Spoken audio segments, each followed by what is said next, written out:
ગોપીનાથજી મહારાજની જય. લક્ષ્મીનારાયણ દેવની જય.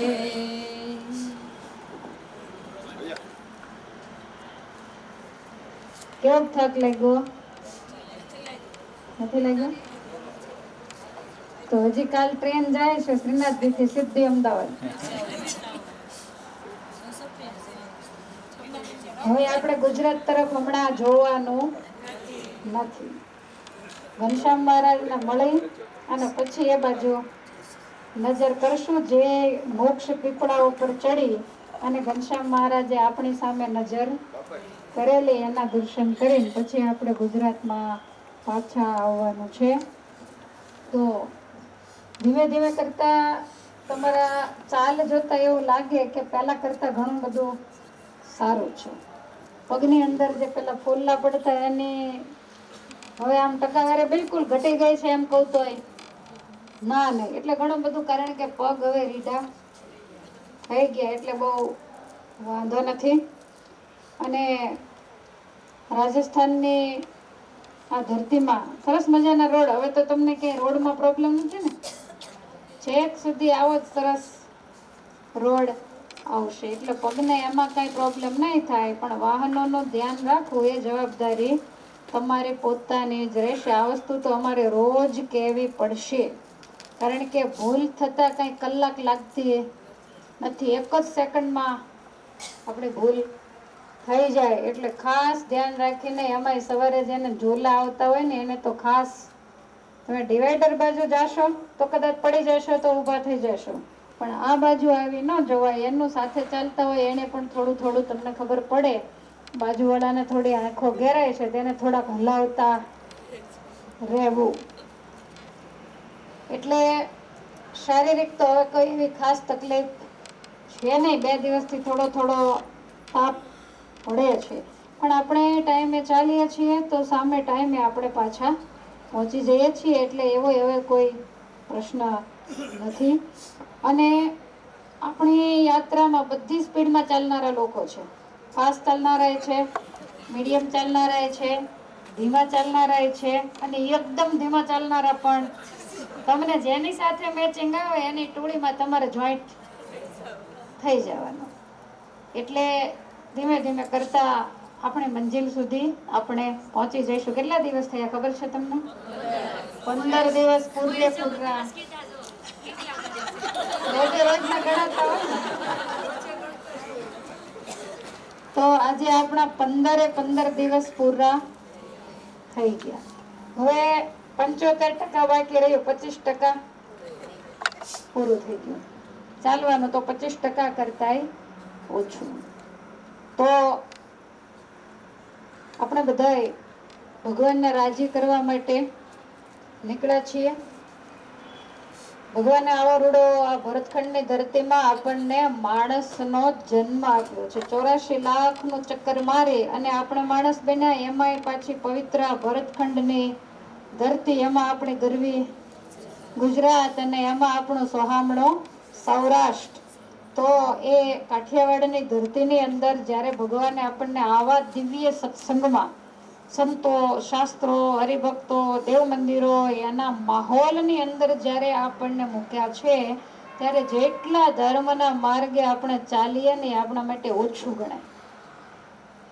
કારણ કે અનેક પ્રકારના જન્મોને લેતા લેતા સુખ દુઃખ એના સમન્વયની અંદર, તમને ખબર છે નદી ચાલી જતી હોય એની અંદર કંઈક વસ્તુ તરતી હોય તો વારે વારે ઊંચી નીચે એમને એમ થયા જ કરે. એમ આપણે સુખ અને દુઃખને ભોગવતા યુગોના યુગો નીકળી ગયા. ત્યારે કાંઈક આપણા એવા સુકૃત હશે કે જેણે કરી અને આપણને આવો રૂડો રૂપાળો મનુષ્યનો જન્મ મળ્યો છે. અને યાદ રાખો કે આ વિશ્વની અંદર મનુષ્યની વસ્તી તો લગભગ 6.5 થી 7 અબજની કદાચ હશે, પણ એમાંય આપણને પ્રગટ ભગવાનની ઓળખાણ થાય. જો આ કળિયુગ એવો છે કે માણસને ભગવાનના માર્ગે ચાલવું ગમતું નથી. આ મોબાઈલ, મીડિયા, આજનું વિજ્ઞાન, એના માધ્યમે કરી અને માણસ નાસ્તિકતા તરફ જતો જાય છે. અને એમાંય પશ્ચિમી જે સંસ્કૃતિ એનું અનુકરણ વધારે ને વધારે કરે. એને ઇન્ડિયાનું કાંઈ ગમતું નથી. એને બધી જ વસ્તુ જાપાનીઝ, ચાઇનીઝ, અમેરિકાની એવી એવી વસ્તુ બધી એને ગમે છે. આપણો છોકરાને તમે જોજો, તમારા ઘરની ચોકલેટ નહીં ભાવે, એને બહાર ક્યાંકથી ચોકલેટ મળે. એમ આપણા બધા ભારતવાસીઓની સ્થિતિ આજે એવી થઈ ગઈ છે કે આપણે વિદેશની સંસ્કૃતિનું અનુકરણ કરીએ છીએ. અંગ્રેજો આમ તો ગણો ને, આવ્યા ત્યારથી આરંભીને ગણો, ગયા ત્યાં સુધી 1947 સુધી, તો અંગ્રેજોએ આપણા દેશ ઉપર 190 વર્ષ રાજ્ય કર્યું. રાજ ઓછા વર્ષ, પણ રહ્યા આટલો ટાઈમ એ રહ્યા. તો એ અહીંથી શું લઈ ગયા? આપણી સંસ્કૃતિની એક પણ રીત ભાતે લઈ ગયા છે. અને આજે એની સંસ્કૃતિનું આપણે શું રાખ્યું, તમે મને કહેશો? English medium. એ અંગ્રેજી ભાષા આપણી રાષ્ટ્રભાષા હિન્દી છે, આપણી માતૃભાષા ગુજરાતી છે. ઠીક છે, ગુજરાતમાં જન્મ એટલે તમને ગુજરાતી આવડે, પણ આપણી રાષ્ટ્રભાષા હિન્દી છે. અને એ રાષ્ટ્રભાષા આપણને કેવી આવડે છે તો કોક તમે રાજસ્થાની સાથે વાત કરતા હોય ત્યારે સાંભળવાની મજા આવી જાય. તો આપણે આપણા દેશની સંસ્કૃતિને છોડી અને વિદેશોની સંસ્કૃતિનું અનુકરણ કરતા થયા છીએ, એટલે આપણા સમાજમાંથી સંસ્કાર અને સત્સંગ બે ઘસારે પડી ગયા છે. તમારા બાળકોને કથા વાર્તાઓ કે એવું કઈ ગમતું નથી. તમારા બાળકોને સભામાં જવું કે સત્સંગ કરવો કે એવું કાંઈ પણ, દેવ મંદિરે દર્શન કરવા જાવ, તમે કહો કે છે તમે જાઓ, અમને અમારો કરવા દો. તો આ વસ્તુ એને બિલકુલ ગમતી નથી. અને જે દેશની અંદર એક પિતાનું વચન પાળવા માટે થઈ અને ભગવાન રઘુનાથજી અયોધ્યાની રાજગાદીને છોડીને 14 વર્ષ સુધી વન વિચર્યા હોય, તો આવા એ પિતૃ ભક્ત ભગવાન રઘુનાથજી થયા. તો એ દેશની અંદર આજે ગરડા ઘરો છે. તો આમાં સંસ્કૃતિને ક્યાંય આપણે ટકવા દીધી નથી. અને એટલા માટે મંદિર, યાત્રા કે બીજા કોઈ તીર્થો હોય, પવિત્ર જે સ્નાન વગેરે કરવાના સ્થાનો હોય, દેવ મંદિરો હોય, સાધુ સંતો હોય, ભગવાનના ભક્તો હોય, ભજન સત્સંગ મંડળીઓ હોય, તો આ બધાને આધારે આપણી સંસ્કૃતિને આપણો ધર્મ જીવિત છે. મંદિરો છે આપણી સંસ્કૃતિની ધરોહર છે. અને એટલા માટે તમે શિક્ષાપત્રી વાંચો તો મહારાજે આપણને તીર્થયાત્રા કરવાની આજ્ઞા કરી છે. એટલે આપણે અયોધ્યાને છપૈયા જઈએ છીએ, કઈ નવું નથી કરતા, આપણે મહારાજની આજ્ઞા પાળી રહ્યા છીએ. મહારાજ કે દ્વારકા આદિ તીર્થોની, એટલે આપણે દ્વારકા તો કરી નજીક છે એટલે. પણ હવે ભગવાન જે સ્થાનની અંદર પ્રગટ થયા, 50 કરોડ યોજન પૃથ્વીનું પીઠ છે, કહેતા ગોળો છે. તો એમાં ભગવાનને પ્રગટ થવા માટે જે ધરતી ગમી હશે એ જેવી તેવી તો નહીં હોય. જોકે એ તો તમે જોશો ત્યારે તમને ખબર પડશે. બાકી આપણે ગાઈએ શું? ચાલો છપૈયા શેરમાં જઈ, શામના દર્શન કરીએ રે. છપૈયાને બદ્રીનાથ આનંદ સ્વામીએ શેર કીધું, પણ શાકભાજીની લારી હજી સુધી અમે ત્યાં જોઈ નથી. કોઈ જ વસ્તુ ત્યાં, એના બધાના ઘર આ તે બધું તમે જુઓ તો આપણને એમ થાય કે ઘનશ્યામ મહારાજ અહીંયા કેમ પ્રગટ થયા હશે. મુંબઈ, સુરત જેવા મોટા મોટા શહેરોને છોડી અને મહારાજને આ ખોગલા જેવડું છપૈયા ગામ ગમ્યું હશે. બાળ ચરિત્રમાં તો એવું લખ્યું, જૂના જમાનામાં નળિયાવાળા ઘર હોય તો ધર્મદેવને પણ એવું કાચું જ ઘર હશે. ચોમાસામાં ખૂબ વરસાદ પડવા માંડ્યો અને પાણી બધું ઘરમાં ઘૂસી ગયું. સુહાસિનીબાઈ ને ભક્તિ માતા પેલા સુપડા લઈને સુપડે પાણી બહાર કાઢે, આવી સાહેબી એ વખતે હતી. તમે વિચાર કરો. છતાંય ભગવાન ત્યાં મોટા મોટા મહેલોને છોડી અને ભગવાન ત્યાં પ્રગટ થયા. આનું કારણ શું? તો કે છપૈયા વાસીઓનો ભાવ બધાયનો એવો હતો. પછી અયોધ્યા હોય, મથુરાનું તમે જુઓ તો ઠાકોરજી મથુરાની જેલમાં પ્રગટ થયા, પણ મથુરામાં જાજા શ્વાસ ઠાકોરજીએ નથી લીધા, સીધા ગોકુળ ભેગા થઈ ગયા. તો આપણે એવું કદાચ માનતા હોઈએ કે કંસની બીકે કરીને ગોકુળમાં ગયા, બહુ ખોટી વાત છે. કારણ કે જેના એક એક રોમકૂપની અંદર અનંત કોટી બ્રહ્માંડ ઉડતા ફરે, એને કંસ શું કરે? કંસને તો ખાલી ફૂંક મારે ત્યાં ઉડી જાય. પણ ભગવાન પ્રગટ થયા મથુરામાં, પણ ભક્તિ ભાવના વ્રજવાસીઓની વધારે હતી. ગોકુળની અંદર રહેલી જે ગોપીઓ, પૂર્વ જન્મના ઋષિમુનિઓ, લાખો વર્ષ સુધી જેણે સાધના કરેલી અને ભગવાનની સાથે રહેવાનું જેણે માગેલું, એની મનોકામના પૂરી કરવા રાતે 12 વાગ્યે પ્રગટ થાય. ભગવાન એક વસ્ત્ર પણ શરીર ઉપર વીંટવા રહ્યા નથી. એ ભક્તિ ભાવનાથી ખેંચાય અને ભગવાન વ્રજની અંદર આવ્યા. 11 વર્ષ 52 દિવસ રહ્યા, પાછા મથુરા ગયા.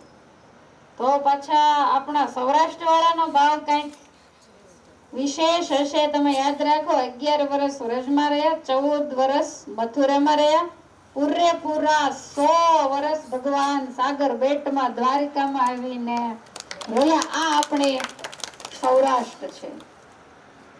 એટલે જે ભગવાન તમે જો, સ્વામિનારાયણ ભગવાન પ્રગટ થયા ક્યાં? છપૈયામાં, પણ આવીને ક્યાં રહ્યા?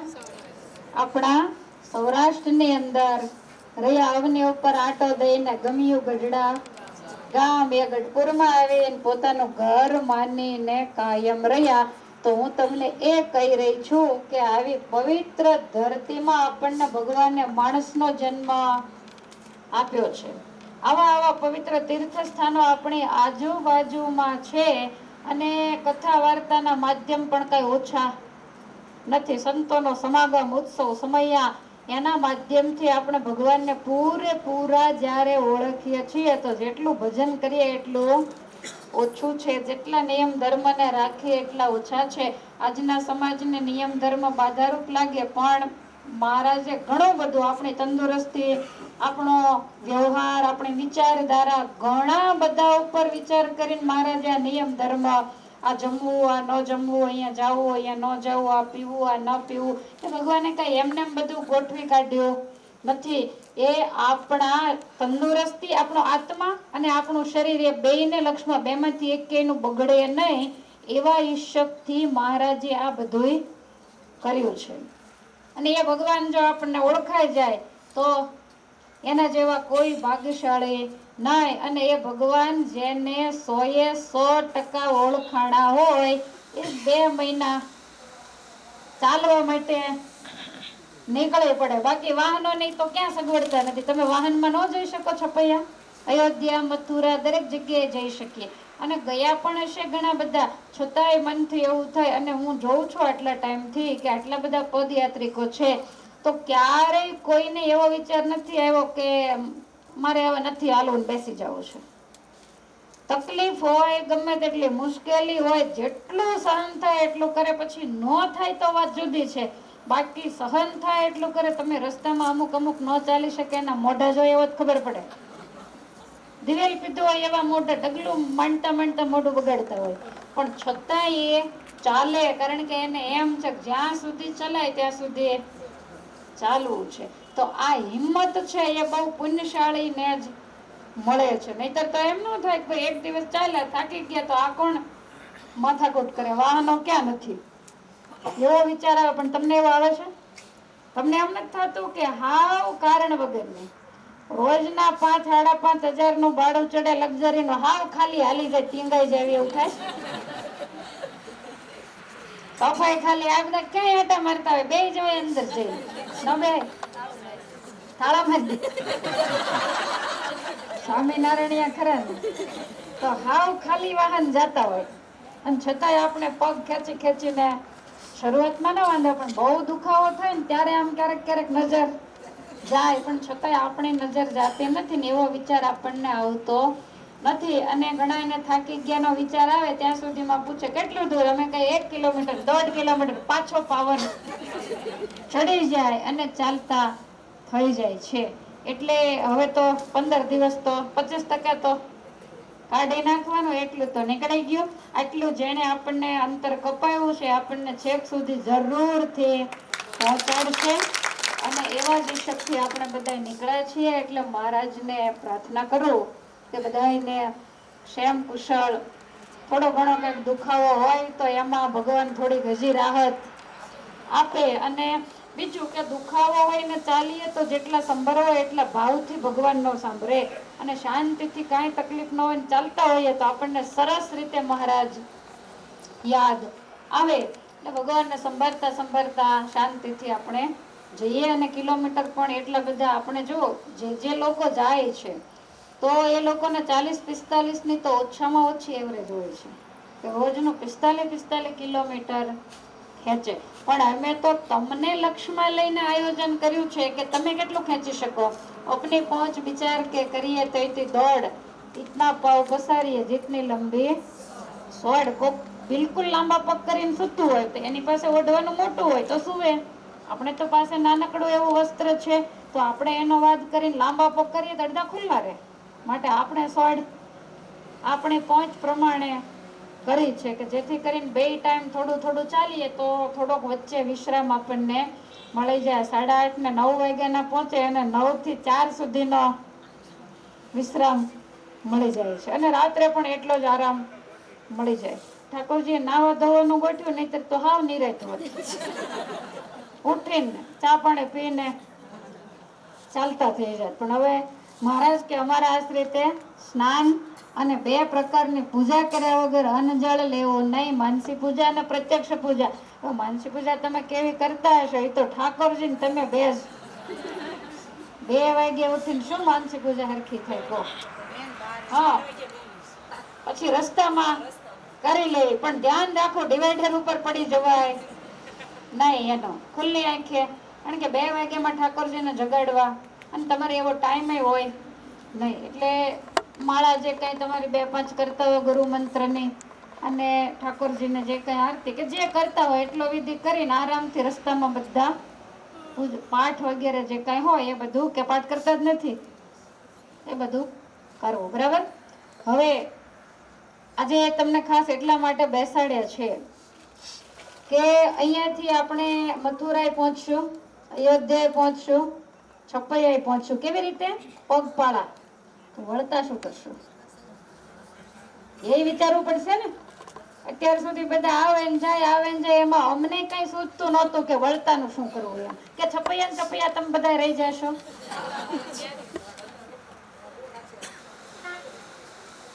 તો વળતાની પણ કાંઈક વ્યવસ્થા કરવી પડશે. અમે ક્યાંય કોઈને પૂછ્યું નથી.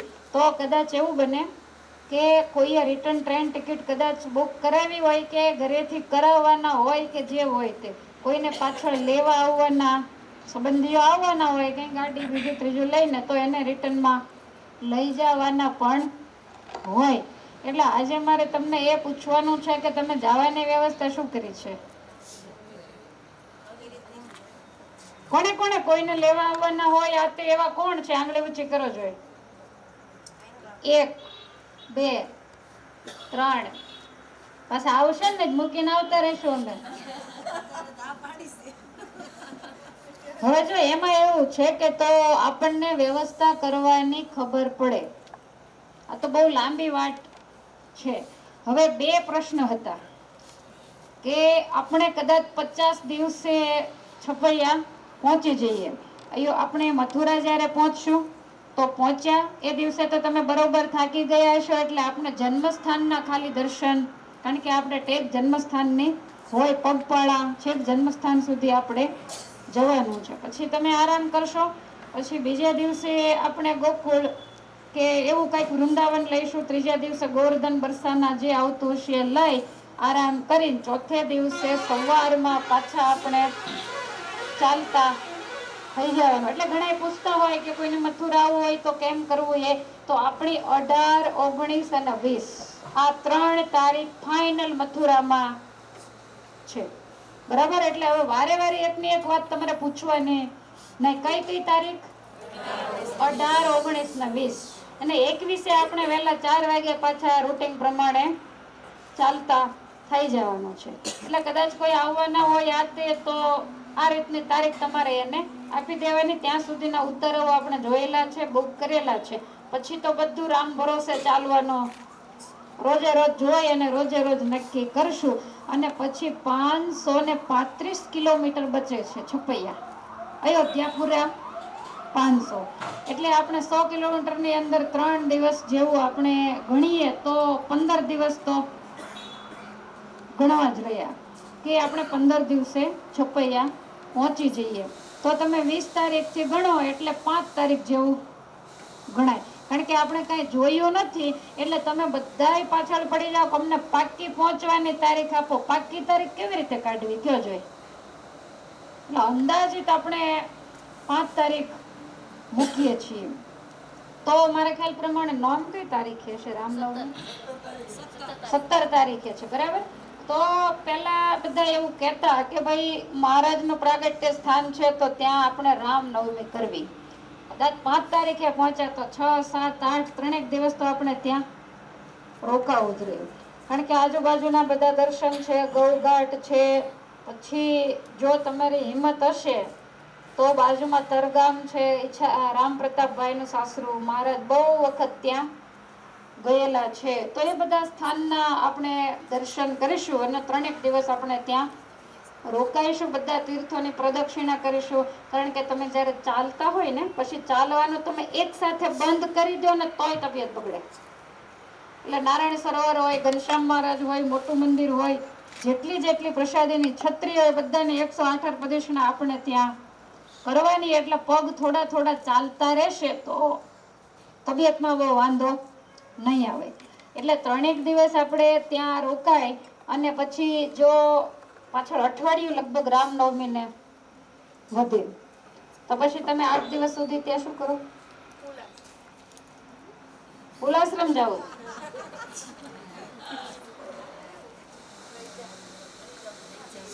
ફૂલાશ્રમ એમ ન જવાય. આ કઈ છોકરાના ખેલ નથી. ફૂલાશ્રમ સહેલું નથી. આટલું થાકી ગયા પછી તમને મજા પણ બિલકુલ નહીં આવે.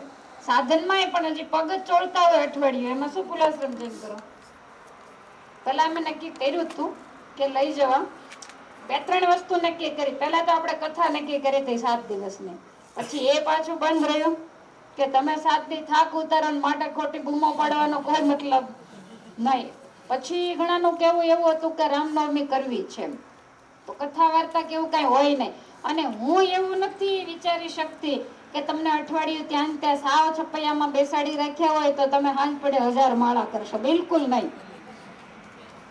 ખ્યાલ આવે છે? ખોટા થેલા ખોળો બંધ કરો, નારાયણ સરોવરમાં કપડા ધોશો. બીજું તમે કાંઈ કરવાના નથી. તો બધાનું કેવું એવું હતું કે 2-3 દિવસ આપણે છપૈયા રોકાઈએ અને પછી આપણે રિટર્ન થઈએ ને આપણે બસમાં જ રિટર્ન થઈએ. કારણ કે ટ્રેનમાં તમે રિટર્ન થાવ એટલે તમને સીધા ફૈઝાબાદથી અમદાવાદ ઉતારે.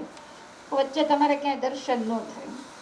અને જો આપણે બસ કરીને નીકળીએ તો તમે કાશી, અલ્હાબાદ, ચિત્રકૂટ, ઉજ્જૈન ઘણા દર્શન નહીં કર્યા હોય. કોણે કર્યા છે? આંગળી ઊંચી કરો, મૂકી દો. બાકીના કોઈએ નથી કર્યા. તો ત્યાં દર્શન કરતા કરતા આમ પણ આપણે બસ જ મંગાવી હોય ને બસમાં જ જો આવવું હોય તો સીધું દોડે આવવું એના કરતા દર્શન કરતા કરતા આપણે આવીએ અને પછી આ ડાકોર, ઉમરેઠ, વડતાલ વાળા રસ્તેથી પછી આપણે ઘરે પહોંચીએ. તો છપૈયા રોકાવતો હોય 5 દિવસ તો થવાના. નોમ કરવા રોકાવતો હોય અઠવાડિયું થવાનું. અને પેલું અઠવાડિયામાં તમે ઘરે પહોંચી જાઓ. અત્યારે તમને એમ થાય છે ઘરે નથી જાવ, બધી વાત સાચી. ઘનશ્યામ મહારાજના દર્શન થાય છે ને એટલે તમને તરત ઘર સાંભળશે એ મારી ગેરંટી. કારણ કે તમારી અત્યારે તમને ઈચ્છા કેમ નથી થતી ખબર છે? ઈચ્છા થાય તો મેળ આવે એવું નથી. યાત્રા અધૂરી છે. અને જેવી યાત્રા પૂરી થાય એટલે તમે તરત પાછું વાળીને જોવાના છો. એટલે જેને અમારી સાથે જ પાછા આવવાનું હોય. પછી જો અત્યારે તમે કેટલા ફેરફાર, મારે ચાલતા આવવું છે, એક દિવસ આવ્યા નો ચલાણું ઘરે ગયા અને અથવા તો અધવચ્ચેથી જોડાણા, પછી આમાં તો આપણે સીટ પેક કરવાની હોય.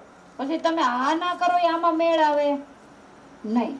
એટલે બસને આપણે અયોધ્યાથી બાંધીએ તો આપણને ગુજરાત મૂકીને અયોધ્યા પાછી આવે, ગુજરાતમાંથી બોલાવીએ તો આપણને લઈને પાછી જાય. બધું આપણા માટે એક જ સરખું થાય. એટલે એક બસ તો આપણે લીધી જ છે. તો ત્યાંથી એના જ માલિકની બીજી બસ આપણે બોલાવી લઈએ. પણ એના માટે પેસેન્જર ફિક્સ થવા પડે. ઘડીક આ ને ઘડીક ના આમાં ન ચાલે. જેને છપૈયા દર્શન કરીને ઉતાવળ હોય ને ફૈજાબાદ થી ટ્રેનમાં અયોધ્યાથી બેસી જવું હોય તો કોઈ ના નથી, કારણ કે પેસેન્જર પ્રમાણે અમારે વાહન કરવા પડે. એટલે આજે તમને એટલે બેસાડ્યા છે કે તમારે જાતે આ નથી પાડવાની, ઘરે બધું પૂછીને નક્કી કરીને. કારણ કે હું એવું માનું છું કે બસમાં આવશું તો પાછું કઈ મફત નહીં હોય ને, એના માટે આપણે કઈક વ્યવસ્થા તો કરવી પડશે. હા, ટ્રેન ટિકિટ કરાવો તો મફત જેવું ગણાય. એટલે એ બધો કઈ રીતે પ્લાન કરવો ને તમારે કઈ રીતે જવું છે એ બધું તમે જરાક ઘરે પૂછી અને કાલે તમે કોને કોને રિટર્ન અમારી સાથે આવવું છે, કોને કોને લેવા આવવાના છે, કોને કઈ રીતે જવાનું છે, બધું નક્કી કરો તો અમને બસ બુકિંગ કરાવવાની ખબર પડે. આ જેમ 2x1 છે ને સ્લીપર કોચ, એમ તમારે પછી 5 જ દિવસ બેસવાનું છે. એટલે આપણે સ્લીપર કોચ 2x2 થોડીક સંકડાશ જેવું લાગે પણ 5 દિવસમાં કાંઈ ફેર. અને તમને એમ થશે કે હાલવા કરતા તો 100 વખત આ સોફા સારા છે. સંકડાશ તો સંકડાશ, ચાલવાનું તો મટ્યું. બરાબર? એટલે એવું કરીએ તો 50 વ્યક્તિઓ આની અંદર બસમાં આવી જાય. એટલે કાલે સાંજે હું તમને પાછા બોલાવીશ અને જેને જેને તમારા નામનો લિસ્ટ તો આપણી પાસે છે, જેને જેને અમારી સાથે જ રિટર્ન થવાનું હોય તો એને નિશાન કરવું પડશે એના નામ ઉપર અને અમારે ગણતરી કરી અને વાહન મંગાવવાની ખબર પડે. બહેનો ભાઈઓ કે કોઈ પણ.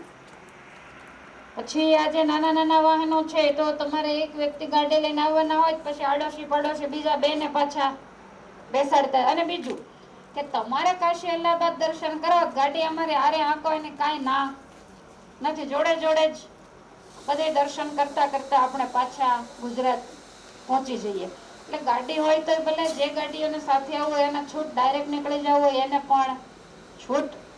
અને આઈસર તો લેવું પડશે કારણ કે રોટલાની તો જરૂર પડશે. અને અથવા તો જો આઈસર ને સીધું નીકળી જવું હોય તો આપણે બીજી બસ મંગાવીએ, એમાં તમારો જમવાનો સામાન ભરી દેશું. બરાબર? એટલે પહેલા તમારે એ કહેવાનું છે બસમાં કોને કોને આવવાનું છે. પાછા કાલ પૂછશે કેટલા પૈસા થશે, કારણ કે અમે 22 વર્ષથી આ અનુભવમાં છીએ. તમારી આગળથી એક પણ રૂપિયો વધારાનો નહીં લઈએ, બિલકુલ નહીં. અને બીજું કે અમને જો મળી રહેશે તો તમારી પાસે એકય નહીં લઈએ. સમજાય છે? કાંઈ વધારાનું અમારે જોતું નથી. જે રીતે માળા લઈને આવ્યા ને એવી જ રીતે માળા લઈને બધું વાપરીને બધું ઠેકાણે કરીને જ બોટાદમાં જવાનું છે. આપણે કાંઈ જોતું, આપણે તો મહારાજને રાજી કરવા અને અમે આયોજન કરીએ, તમે બધા એમ કેમ પહોંચો ને તમે બધા રાજી થાવ તો એમાં બધું અમારે આવી ગયું. એટલે કાંઈ બીજું આપણે કરવાનું નથી. એટલે કાલે તમારે જવાબ દેવાનો. સમજી ગયા? જાગો છો? બરાબર? એટલે કાલે જેને જેને લખાવાના હોય, બપોર વચ્ચે રેસ્ટ હોય, સાંજે હોય ત્યારે તમારે તમારા નામ ઉપર ટીક કરાવી જવાની રહેશે. ઉતાવળ હોય કે પ્રસંગ હોય બીજું ત્રીજું તો સીધું જવાની પણ છૂટ. પણ એ ટિકિટ તમારે કરાવવાની, ત્યાંથી ઓનલાઈન તમારા જે હોય એને કહી દેવાનું, એ કરાવશે. એવું લાગશે તો અમે તમને તમ પર મૂકી જવાની જવાબદારી રાખશું ટ્રેન સુધી. બાકી તમારી રીતે તમારે જવાનું. બરાબર? પૂરું હવે? અને કાલે શ્રીનાથજી બાબાના દર્શન કરશું. વૈષ્ણવ લોકો ગુજરાતમાંથી દૂર દૂરથી આવી અને પૂનમ જે મથુરામાં છે, જે ગોકુળમાં છે, એ જ નાથદ્વારામાં છે. ભગવાન શ્રી કૃષ્ણના જ આ બધા સ્વરૂપો છે. અને બીજું કે આપણે તો કોઈ નાથ દ્વારા ચાલીને આવ્યા નથી, પણ અનાયાસે વચ્ચે આવ્યું. તો અનાયાસે જ્યારે વચ્ચે આવતું હોય તો આપણને એમ થાય કે ભગવાનના દર્શન આપણે કરતા જઈએ. એટલે સવારે તમે 11 કિલોમીટર ચાલશો એટલે જ્યાંથી તમારે રિક્ષામાં બેસવાનું એ જગ્યા આવી જશે. અમે અત્યારે જઈને જોઈ લીધું છે. 7:30 દર્શન થાય છે. બાજુમાં આપણું સ્વામિનારાયણ મંદિર છે, ત્યાંથી વ્યવસ્થા થઈ હશે તો ત્યાં તમારે બેસવાનું. ત્યાં તમને સવારનો નાસ્તો કરાવવામાં આવશે અને ત્યાર પછી શ્રીનાથજીના જ્યારે શૃંગાર દર્શન થશે ત્યારે આપણે શૃંગાર દર્શન કરી અને પાછું આપના રસ્તે પછી મૂળ જગ્યાએ રિક્ષામાંથી પાછું ઉતરી જવાનું છે, એમાં બેસી રહેવાનું. તમે કહો ભાઈ 2 કિલોમીટર લઈ જાય ને 15 રૂપિયા વધારે, એમ નહીં, એક પણ ડગલો તોડવાનો નથી. અને પછી તમારે 10 કિલોમીટર ચાલવાનું છે કે કર્ણાટક માર્બલ કે એવું કંઈક છે ત્યાં આપણો ઉતારો તમને લોકેશનો નખાઈ ગયા. ઘરેથી ઉતારેથી બહાર પગ મૂકે ને ત્યાર પહેલા કે લોકેશન મોકલો ને, એટલે આપણે આખું લોકેશન ગ્રુપ બનાવી નાખ્યું છે કે બધાને મળી જાય. અને અમારે બિલકુલ ખોટું નથી બોલાતું. હવે અમે એમ કહીએ 2 કિલોમીટર તો કે આમાં 4 બતાવે છે. એટલે અવગણ હોય એને અમે ખાલી ઓલું બનાવીએ બીજાને. હા, ઘણી વખત તમારે એવું થાય છે, અમે તમને છેતરતા નથી હોતા, પણ રસ્તો આમ યુટર્ન મારીને આવતો હોય તો લોકેશન તો એક બતાવે, એ કઈ ડિવાઈડર ઠેકવાનું ન બતાવે. એટલે 2 કિલોમીટર જવાનું ને 2 રિટર્ન થવાનું. આજે એવું જ હતું ને, તો એવી રીતે તમે કહો 17 બતાવે, 17 બતાવે, અમે કહીએ 12 બતાવે, પણ તમે તમારું જ પકડી રાખ્યું. 17 ન હોય, 4 કિલોમીટર વધારાના એ વાહન જે હોય એ રાઉન્ડ મારીને આવે તો એ લોકેશન ને એવી ખબર ન હોય કે તમે ડિવાઈડર ઠેકીને પડશો એમ. એને એમ જ હોય કે રાઉન્ડ મારીને રોડ ટુ રોડ જ અવાય, એટલે વધારે બતાવતું હોય. એટલે ક્યાંય આપણે 35 કે વધીને 36 થી 12 કિલોમીટરો ક્યાંય પણ લીધા નથી. એટલે એ જગ્યાએ તમારે રોકાય, ત્યાંથી દર્શન કરી પાછા રિટર્ન થઈ અને પછી આપણે પાછું 10 કિલોમીટર ચાલવાનું છે. નાથ દ્વારાને આખો વિંધીને બહાર નીકળશું ત્યારે આપણો ઉતારો આવશે. ત્યાં આગળ વ્યવસ્થા થઈ ગઈ હશે, એટલે રિક્ષામાં પણ ગ્રુપ વાઇઝ વ્યવસ્થિત બેસાય. ત્યાં જ ઓટો સ્ટોપ છે, એટલે રિક્ષા ઘણી બધી ત્યાં પડી જશે. એટલે સૌની રીતે એમ તો આવી ગયા છે તો કંઈક વ્યવસ્થા કરી દેશે. અને નહીતર દર્શન કરીને તરત જ રિટર્ન એ જ જગ્યા ઉપર થઈ જવાનું રહેશે. સવારે તમને કહેવામાં આવશે, તો એ વાતનો ખાસ ખ્યાલ રાખજો. અને શ્રીનાથજીના દર્શન કરજો. મૂર્તિ બહુ નાનકડી છે, એટલે થોડુંક આમ ધ્યાન રાખશો તો જ દર્શન, નહીતર અંધારામાં કાળિયા ઠાકર નહીં દેખાય. બરાબર, એટલે દર્શન કરજો. કેવા ભગવાનને પિતાંબર હતા, શૃંગાર હશે. હું તમને કાલ સાંજે પૂછીશ શું શું પહેર્યું છે, કાલ તમારે મને જવાબ દેવાનો રહેશે. બરાબર, એટલે વ્યવસ્થિત દર્શન કરજો. અત્યારે આરામથી સુઈ જાઓ, બિલકુલ માટે નથી, એકદમ ચોખ્ખું છે. બહુ સારો ઉતારો આપણને મળ્યો છે. અને આમ પણ જૈન ધર્મ છે, બહુ ઉજ્જવળ ધર્મ કહેવાય. એટલે એના જિનાલય હોય, એના દેવાલય હોય, એ પણ એકદમ સરસ ચોખ્ખા. અને આમ પણ જૈન સંપ્રદાય અને સ્વામિનારાયણ સંપ્રદાય બે મળતા અહિંસાવાદી સંપ્રદાય છે. એ ધર્મની અંદર પણ અહિંસાને વધારે માન્ય રાખવામાં આવે, અહિંસા ધર્મ ઉપર વજન મૂકવામાં આવે. તો આપણે શિક્ષાપત્રીમાં લખવાની શરૂઆત કરી, ઉપદેશ દેવાની. પહેલો શ્લોક 11માં મહારાજે શું લખ્યો? કસ્યાપી પ્રાણીનો હિંસા નૈવ કાર્યાત્ર મામકેહી. એટલે આપણને થોડું આમાં વધારે ફાવે. તો આવા સરસ સ્થાનની અંદર ઉતારો છે અને પાણી વગેરેની પણ. એ તો જો કે મારે કહેવું ન પડે, તમે આવતા આવે પહેલી બધી વ્યવસ્થાઓ કરી જ લીધી હોય. એટલે અત્યારે શાંતિથી સુઈ જાઓ. તમારે ટાઈમે જાગી, નાહી ધોઈ, પૂજા પાઠ કરી. પૂજા પાઠનો વેત રહેશે કે નહીં? કોઈ એમને નથી ઉપડી જતા ને? જેટલો ટાઈમ રહે એટલું એ બધું વ્યવસ્થિત કરી, બધું ચોખ્ખું કરી, જ્યાં ત્યાં કચરો પૂંજો નહીં ફેંકતા, ચોખ્ખાઈ રાખી અને સવારે તમારા ટાઈમે તમારે ચાલતા થઈ જવાનું રહેશે. બરાબર, હવે કઈ બાકી નથી ને? 1 મિનિટ, હું ફટાફટ નામ બોલું છું, તમારે મને ખાલી જય સ્વામિનારાયણ કહેવાનું છે. બરાબર, વાહનો નહીં તો ક્યાં સગવડતા નથી. તમે વાહનમાં ન જઈ શકો છપૈયા? અયોધ્યા, મથુરા, દરેક જગ્યાએ જઈ શકીએ. અને ગયા પણ હશે ઘણા બધા, છતાંય મનથી એવું થાય. અને હું જોઉં છું આટલા ટાઈમથી કે આટલા બધા પદયાત્રિકો છે, તો ક્યારેય કોઈને એવો વિચાર નથી આવ્યો કે મારે હવે નથી હાલવું, બેસી જવું છે. તકલીફ હોય, ગમે તેટલી મુશ્કેલી હોય, જેટલું સહન થાય એટલું કરે. પછી ન થાય તો વાત જુદી છે, બાકી સહન થાય એટલું કરે. તમે રસ્તામાં અમુક ન ચાલી શકે, એના મોઢા જોઈએ એવો જ ખબર પડે. દિવેલ પીધું હોય એવા મોઢા, ડગલું માંડતા મોઢું બગાડતા હોય. પણ છતાંય એ ચાલે, કારણ કે એને એમ છે કે જ્યાં સુધી ચલાય ત્યાં સુધી ચાલવું છે. તો આ હિંમત છે એ બહુ પુણ્યશાળીને જ મળે છે. નહીતર તો એમ ન થાય કે ભાઈ એક દિવસ ચાલ્યા થાકી ગયા તો આ કોણ માથાકૂટ કરે, વાહનો ક્યાં નથી, એવો વિચાર આવે. પણ તમને એવો આવે છે? તમને એમ નથી થતું કે હાવ કારણ વગરની રોજના 5,000-5,500 નું ભાડું ચડે લક્ઝરી નું, હાવ ખાલી હાલી જાય, ટીંગાઈ જાય એવું થાય? સફાઈ ખાલી આ બધા ક્યાંય આટા મારતા હોય, બે જ હોય અંદર જઈ ન બે તાળા મારી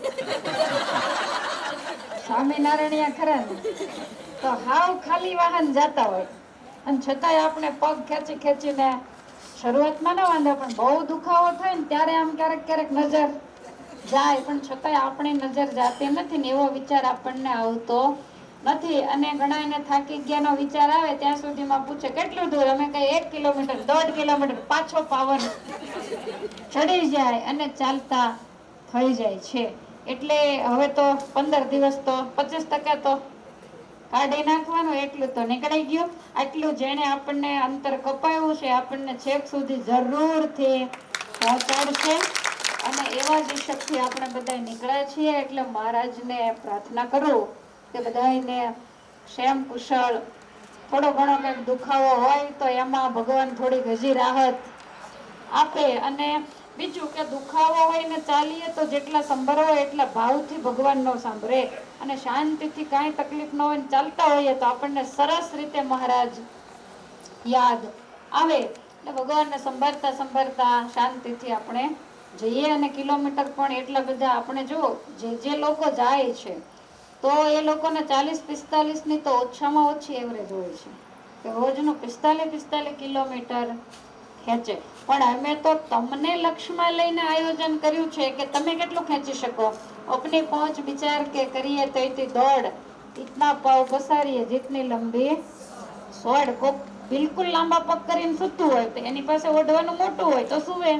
આપણે તો પાસે નાનકડું એવું વસ્ત્ર છે તો આપણે એનો વાદ કરીને લાંબા પગ કરીએ તો અડધા ખુલ્લા રહે. માટે આપણે સોડ આપણી પહોંચ પ્રમાણે કરી છે કે જેથી કરીને બે ટાઈમ થોડું થોડું ચાલીએ તો થોડોક વચ્ચે વિશ્રામ આપણને મળી જાય. 8:30 ને 9 વાગ્યાના પહોંચે અને 9 થી 4 સુધીનો વિશ્રામ મળી જાય છે. અને રાત્રે પણ એટલો જ આરામ મળી જાય. ઠાકોરજીએ નાવા ધોવાનું ગોઠવ્યું, નહીતર તો હાવ નિરાંત હોત. ઉઠીને ચા પાણી પીને ચાલતા થઈ જાય. પણ હવે મહારાજ કે અમારા આશ્રિતે સ્નાન અને 2 પ્રકારની પૂજા કર્યા વગર અન્ન જળ લેવો નહીં. માનસી પૂજા અને પ્રત્યક્ષ પૂજા. માનસી પૂજા તમે કેવી કરતા હશો એ તો ઠાકોરજી ને તમે 2 વાગે ઉઠીને શું માનસી પૂજા હરખી થાય કહો? હા, પછી રસ્તામાં કરી લેવી, પણ ધ્યાન રાખો ડિવાઈડર ઉપર પડી જવાય નહીં. એનો ખુલ્લી આંખે, કારણ કે 2 વાગ્યામાં ઠાકોરજીને જગાડવા અને તમારે એવો ટાઈમ હોય નહીં. એટલે માળા જે કાંઈ તમારી 2-5 કરતા હોય ગુરુ મંત્રની અને ઠાકોરજીને જે કાંઈ આરતી કે જે કરતા હોય એટલો વિધિ કરીને આરામથી રસ્તામાં બધા પાઠ વગેરે જે કાંઈ હોય એ બધું, કે પાઠ કરતા જ નથી એ બધું કરવું. બરાબર.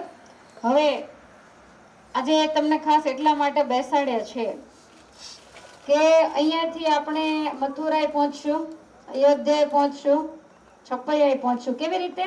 પગપાળા. તો વળતા શું કરશું એ વિચારવું પડશે ને. અત્યાર સુધી બધા આવે ને જાય એમાં અમને કઈ સૂચતું નહોતું કે વળતાનું શું કરવું એમ, કે છપૈયા તમે બધા રહી જશો.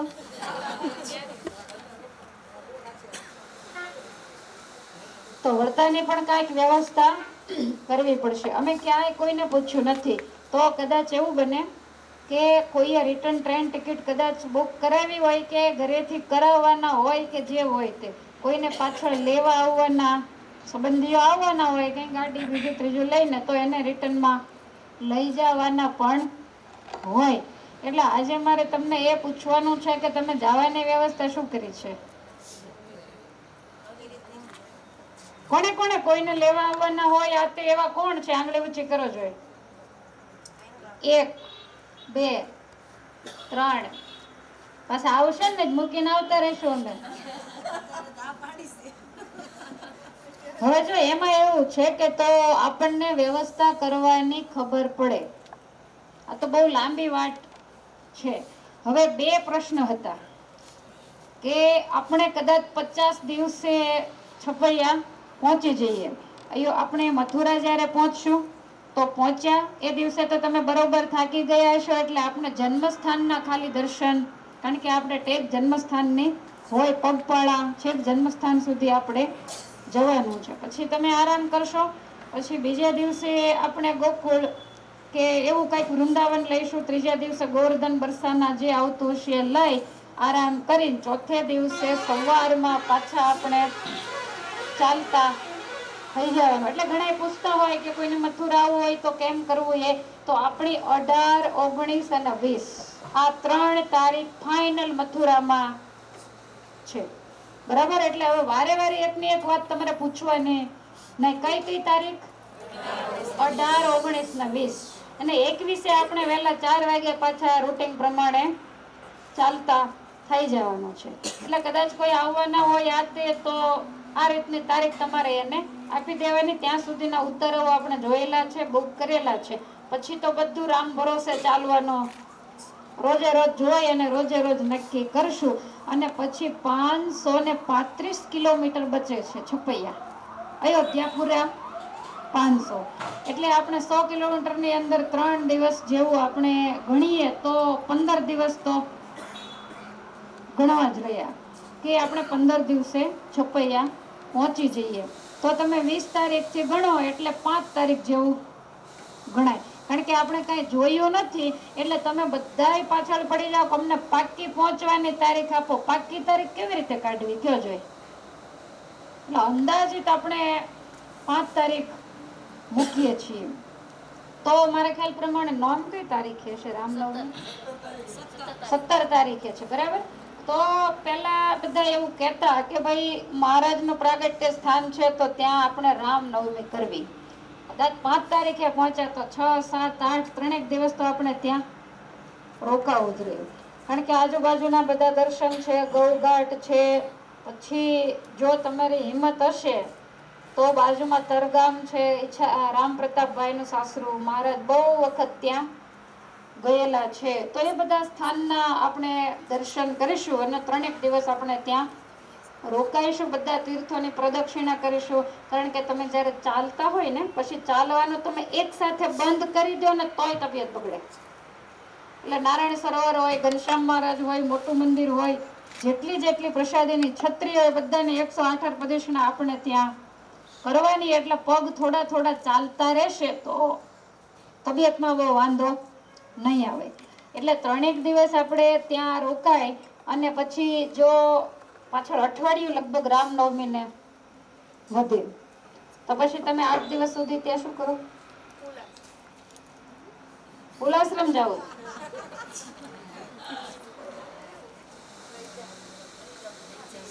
ફૂલાશ્રમ એમ ન જવાય. આ કઈ છોકરાના ખેલ નથી. ફૂલાશ્રમ સહેલો નથી. આટલું થાકી ગયા પછી તમને મજા પણ બિલકુલ નહીં આવે. સાધનમાં પણ હજી પગ જ ચોળતા હોય અઠવાડિયું, એમાં શું ફૂલાશ્રમ જઈને કરો? પેલા અમે નક્કી કર્યું હતું કે લઈ જવા. 2-3 વસ્તુ નક્કી કરી. પહેલા તો આપણે કથા નક્કી કરી હતી 7 દિવસની. પછી એ પાછું બંધ રહ્યું કે તમે 7 દી થાક ઉતારો માટે ખોટી બૂમો પાડવાનો કોઈ મતલબ નહીં. પછી ઘણાનું કેવું એવું હતું કે રામનવમી કરવી છે તો કથા વાર્તા કેવું કાંઈ હોય નહીં. અને હું એવું નથી વિચારી શકતી કે તમને અઠવાડિયું ત્યાં સાવ છપૈયામાં બેસાડી રાખ્યા હોય તો તમે હાંજ પડે 1000 માળા કરશો. બિલકુલ નહીં.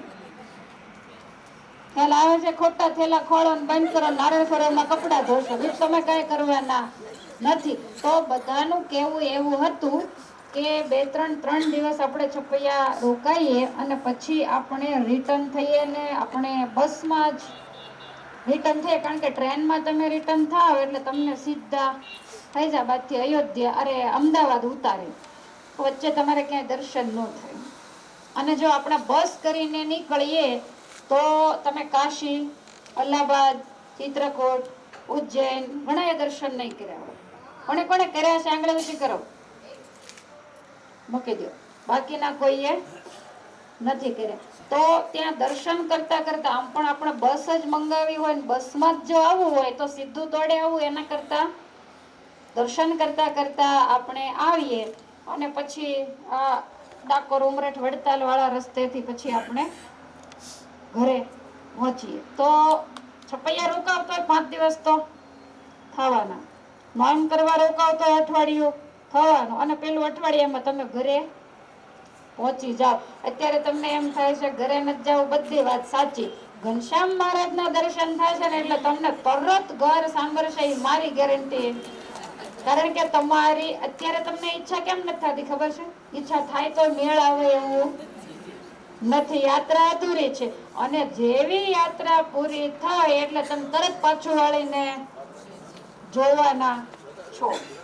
એટલે જેને જેને અમારી સાથે જ પાછા આવવાનું હોય, પછી જો અત્યારે તમે કેટલા ફેરફાર, મારે ચાલતા આવવું છે, એક દિવસ આવ્યા નો ચલાણું ઘરે ગયા, અને અથવા તો અધવચ્ચેથી જોડાણા, પછી આમાં તો આપણે સીટ પેક કરવાની હોય, પછી તમે આ ના કરો આમાં મેળ આવે નહીં.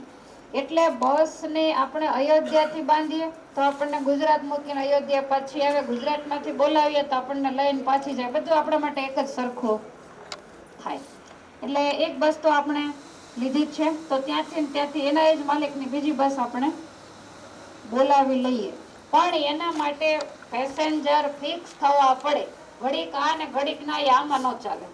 જેને છપૈયા દર્શન કરીને ઉતાવળ હોય ને ફૈજાબાદથી ટ્રેનમાં અયોધ્યાથી બેસી જવું હોય તો કોઈ ના નથી, કારણ કે પેસેન્જર પ્રમાણે અમારે વાહન કરવા પડે. એટલે આજે તમને એટલે બેસાડ્યા છે કે તમારે જાતે આ નથી પડવાની, ઘરે બધું પૂછીને નક્કી કરીને. કારણ કે છું કે બસમાં આવશું તો પાછું કઈ મફત નહીં હોય ને, એના માટે આપણે કઈક વ્યવસ્થા તો કરવી પડશે. હા, ટ્રેન ટિકિટ કરાવો તો મફત જેવું ગણાય.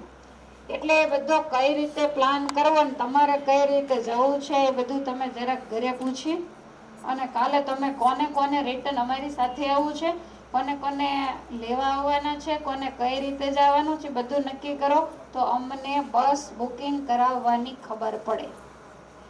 આ જેમ 2x1 છે ને સ્લીપર કોચ, એમ તમારે પછી 5 જ દિવસ બેસવાનું છે. એટલે આપણે સ્લીપર કોચ 2x2 થોડીક સંકડાશ જેવું લાગે, પણ 5 દિવસમાં કાંઈ ફેર. અને તમને એમ થશે કે હાલવા કરતા તો 100 વખત આ સોફા સારા છે. સંકડાશ તો સંકડાશ, ચાલવાનું તો મટ્યું, બરાબર.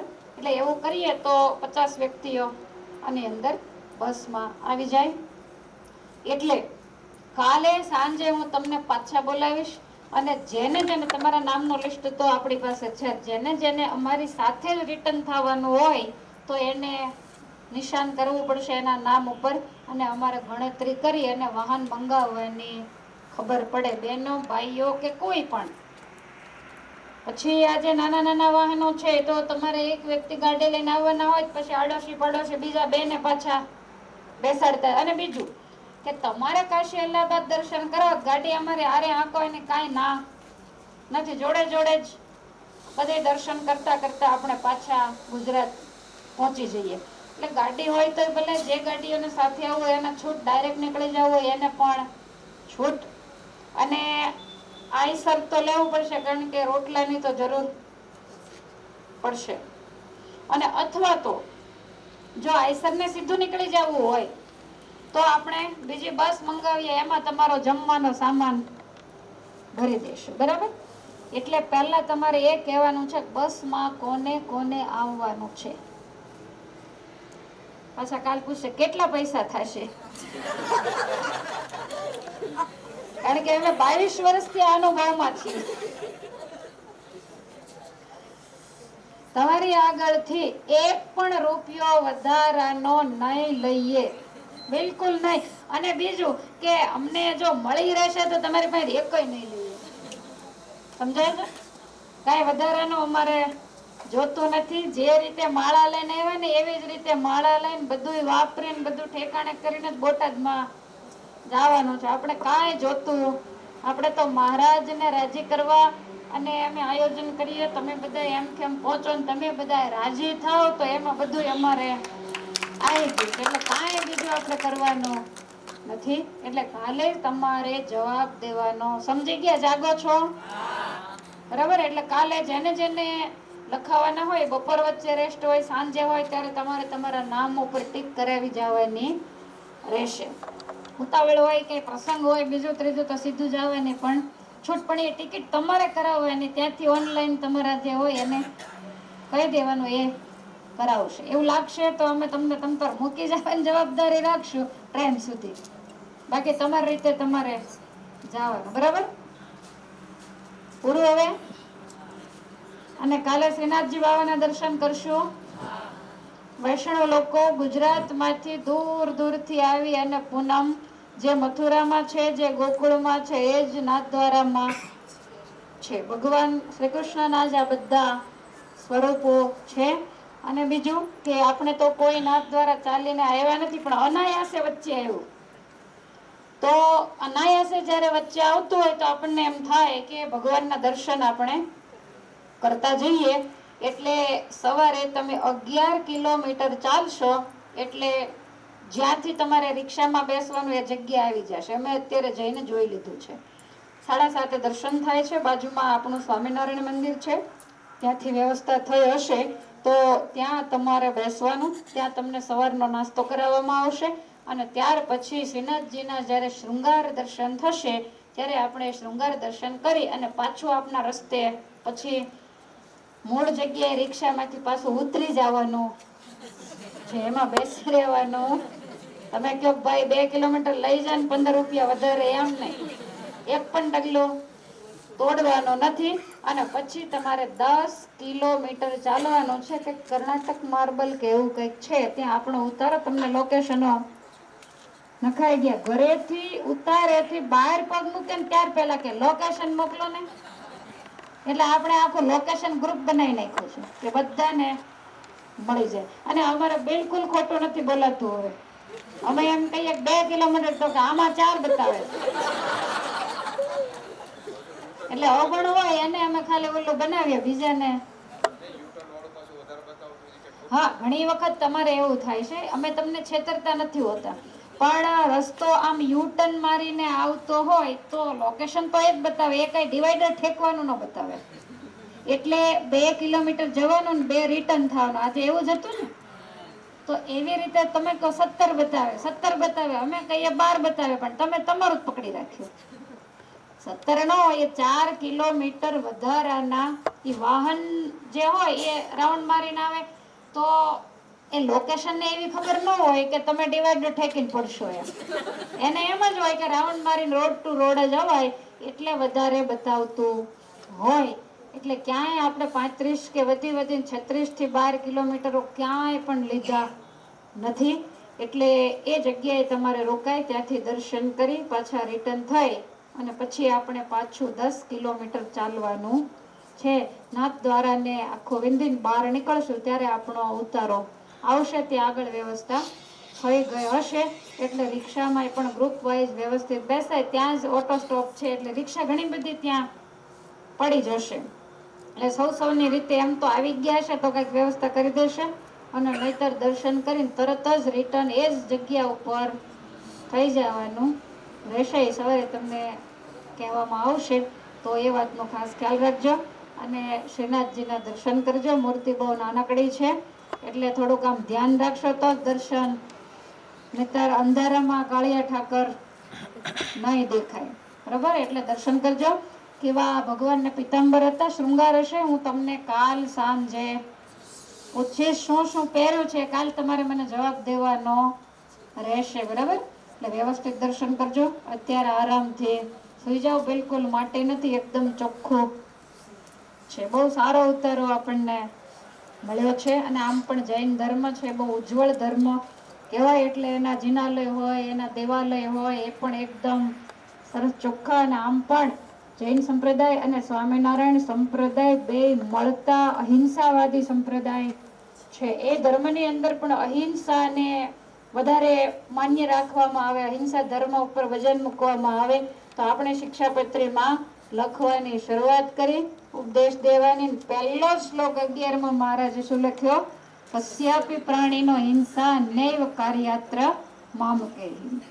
એટલે આપણને થોડું આમાં વધારે ફાવે તો આવા સરસ સ્થાનની અંદર ઉતારો છે અને પાણી વગેરેની પણ. એ તો જો કે મારે કહેવું ન પડે, તમે આવતા આવે પહેલી બધી વ્યવસ્થાઓ કરી જ લીધી હોય એટલે અત્યારે શાંતિથી સૂઈ જાઓ. તમારે ટાઈમે જાગી નાહી ધોઈ પૂજા પાઠ કરી. પૂજા પાઠનો વેત રહેશે કે નહીં? કોઈ એમને નથી ઉપડી જતા ને. જેટલો ટાઈમ રહે એટલું એ બધું વ્યવસ્થિત કરી, બધું ચોખ્ખું કરી, જ્યાં ત્યાં કચરો પૂંજો નહીં ફેંકતા, ચોખ્ખાઈ રાખી અને સવારે તમારા ટાઈમે તમારે ચાલતા થઈ જવાનું રહેશે. બરાબર?